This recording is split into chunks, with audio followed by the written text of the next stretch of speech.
Football বিশ্বের সবচেয়ে আলোচিত নামগুলোর একটি নেইমার জুনিয়র। কিন্তু এবার সেই নেইমারকে ঘিরেই শুরু হয়েছে নতুন এক উত্তেজনাপূর্ণ অধ্যায়। প্রশ্নটা একটাই, ২০২৬ বিশ্বকাপে কি সত্যি ব্রাজিলের জার্সিতে আবার দেখা যাবে নেইমারকে, নাকি এটাই হতে যাচ্ছে তার স্বপ্নভঙ্গের গল্প? ঠিক এই মুহূর্তে ব্রাজিল ফুটবলে তৈরি হয়েছে এক অদ্ভুত টানটান পরিস্থিতি। কারণ ব্রাজিল জাতীয় দলের কোচ কার্লো আনচেলোত্তিকে এবার সরাসরি চ্যালেঞ্জ ছুড়ে দিয়েছে নেইমারের নিজের ঘর, ঐতিহ্যবাহী ক্লাব সান্তোস এফসি। অনুরোধ নয়, কোনো কূটনৈতিক বার্তাও নয়, এবার যেন সরাসরি যুদ্ধের ঘোষণা। লক্ষ্য একটাই, ২০২৬ বিশ্বকাপের চূড়ান্ত স্কোয়াডে নেইমারকে জায়গা করে দেওয়া। আর সেই লক্ষ্য পূরণ করতে শুরু হয়েছে এক অবিশ্বাস্য মিশন। যে কোচ একসময় নেইমারের ফিটনেস নিয়ে প্রশ্ন তুলে তাকে স্কোয়াডের বাইরে রাখার ইঙ্গিত দিয়েছিলেন, এবার তার সেই সিদ্ধান্তকেই চ্যালেঞ্জ জানাচ্ছে সান্তোস। ক্লাবটির বর্তমান কোচ কুকা ঘোষণা দিয়েছেন এমন এক পরিকল্পনার, যা ইতিমধ্যেই বিশ্ব ফুটবলে আলোচনার ঝড় তুলেছে। এই পরিকল্পনার মূল কথা খুব পরিষ্কার। বিশ্বকাপ স্কোয়াড ঘোষণার আগেই নেইমারকে টানা ১৩টি ম্যাচ খেলানো হবে। এটি শুধুমাত্র ম্যাচ খেলার বিষয় নয়, এটি এক বিশাল পরীক্ষা, যেন পুরো ফুটবল বিশ্বের সামনে প্রমাণ করা নেইমার এখনও ফুরিয়ে যাননি। এখনও তিনি ব্রাজিলের জন্য বড় মঞ্চে পার্থক্য গড়ে দিতে পারেন। কোচ কুকা স্পষ্ট ভাষায় বলেছেন, তারা নেইমারকে এমনভাবে প্রস্তুত করছেন যাতে আনচেলোত্তি তাকে বাদ দেওয়ার কোনো অজুহাতই খুঁজে না পান। এদিকে বয়স এখন ৩৪-এর ঘরে। ফুটবলারের কেরিয়ারের এই সময়টা সাধারণত সবচেয়ে কঠিন, কিন্তু নেইমারের জন্য এটি আরও কঠিন এক অধ্যায়। কারণ গত কয়েক বছরে ইনজুরি যেন তার পিছু ছাড়েনি।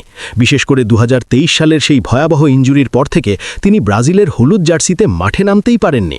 সেই সময় থেকেই প্রশ্ন উঠে যে নেইমারের সাম্বা জাদু কি তবে ধীরে ধীরে ফিকে হয়ে যাচ্ছে? তবে সমালোচকদের মুখ বন্ধ করার চেষ্টা কিন্তু ইতিমধ্যেই শুরু করে দিয়েছেন নেইমার।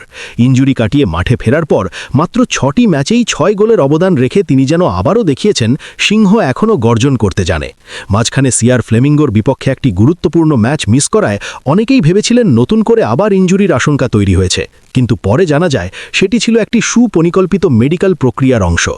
নেইমারের হাঁটুতে দেওয়া হয়েছে অত্যাধুনিক প্লেটলেট রিচ প্লাজমা বা পিআরপি চিকিৎসা। আধুনিক ক্রীড়া চিকিৎসা বিজ্ঞানে এই পদ্ধতিকে অত্যন্ত কার্যকর বলে ধরা হয়। এতে শরীরের ক্ষত দ্রুত সেরে ওঠে এবং পেশি আরও শক্তিশালী হয়ে ফিরে আসে। এই চিকিৎসার পুরো প্রক্রিয়াটিই তদারকি করেছেন কোচ কুকা নিজে। তার লক্ষ্য একটাই, নেইমারকে শারীরিকভাবে এমন অবস্থায় নিয়ে যাওয়া যাতে সামনে থাকা কঠিন সূচির ১৩টি ম্যাচ তিনি পুরো শক্তি নিয়ে খেলতে পারেন। এই ১৩ ম্যাচই এখন নেইমারের জন্য এক ধরনের লিটমাস টেস্ট। এখানেই প্রমাণ হবে তিনি সত্যিই আগের মতোই ভয়ঙ্কর কিনা। যদি এই ম্যাচগুলোতে তিনি তার পুরনো জাদু দেখাতে পারেন, তাহলে ব্রাজিল জাতীয় দলের দরজা আবারও খুলে যেতে পারে। কিন্তু চ্যালেঞ্জটা মোটেও সহজ নয়, কারণ ইটালিয়ান মাস্টারমাইন্ড কার্লো আনচেলোত্তি ইতিমধ্যেই পরিষ্কার করে দিয়েছেন, কেবল নামের জন্য নয়, শতভাগ ফিটনেস এবং ধারাবাহিক পারফরম্যান্স দেখাতে পারলেই কেবল ব্রাজিলের জার্সি পাওয়া যাবে। তার ওপর ব্রাজিল দলের বর্তমান আক্রমণ ভাগও দুর্দান্ত ফর্মে রয়েছে। Vinicius junior, Raphinha, Gabriel Martinelli এবং তরুণ প্রতিভা এন্ড্রিক, এই ৪ জনের দুর্দান্ত পারফরম্যান্স ইতিমধ্যেই ব্রাজিলের আক্রমণ ভাগকে ভয়ঙ্কর করে তুলেছে। ফলে এই প্রতিযোগিতার ভিতর দিয়ে স্কোয়াডে জায়গা পাওয়া যেন সত্যি হিমালয় জয় করার মতো কঠিন এক কাজ। তবু নেইমারের সামনে এখনও একটি বড় স্বপ্ন বেঁচে আছে, সেটি হলো বিশ্বকাপ। কেরিয়ারের প্রায় শেষ প্রান্তে দাঁড়িয়ে তার চোখ এখন একটাই লক্ষ্য, বিশ্ব ফুটবলের সবচেয়ে মর্যাদাপূর্ণ ট্রফি। তিনি খুব ভালো করেই জানেন ২০২৬ বিশ্বকাপই সম্ভবত তার শেষ সুযোগ, আর সেই কারণেই সান্তোস ক্লাব যেন আজ তার পাশে ঢাল হয়ে দাঁড়িয়েছে।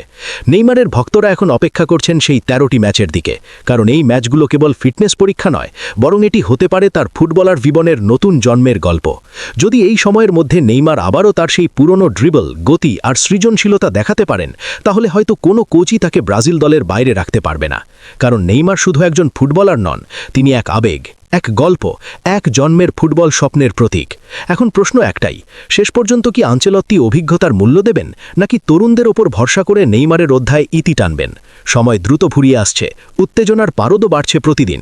মেক্সিকো, যুক্তরাষ্ট্র এবং কানাডার মাটিতে অনুষ্ঠিত হতে যাওয়া ২০২৬ বিশ্বকাপে আমরা আবারও কি নেইমারের সাম্বা নাচ দেখতে পাব, নাকি এটাই হতে যাচ্ছে তার বিশ্বকাপ স্বপ্নের শেষ অধ্যায়? আপনার কি মনে হয়, এই ১৩ ম্যাচে নিজেকে প্রমাণ করে কি নেইমার আনচেলোত্তির সিদ্ধান্ত বদলে দিতে পারবেন, নাকি ভাগ্য আবারও তাকে নিরাশ করবে? আপনার মতামত অবশ্যই কমেন্টে জানান।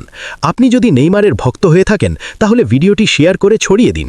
আর ফুটবল বিশ্বের এমন সব ব্রেকিং আপডেট সবার আগে পেতে আমাদের চ্যানেলটি সাবস্ক্রাইব করে পাশে থাকুন। আবার দেখা হবে পরবর্তী ভিডিওতে। ধন্যবাদ।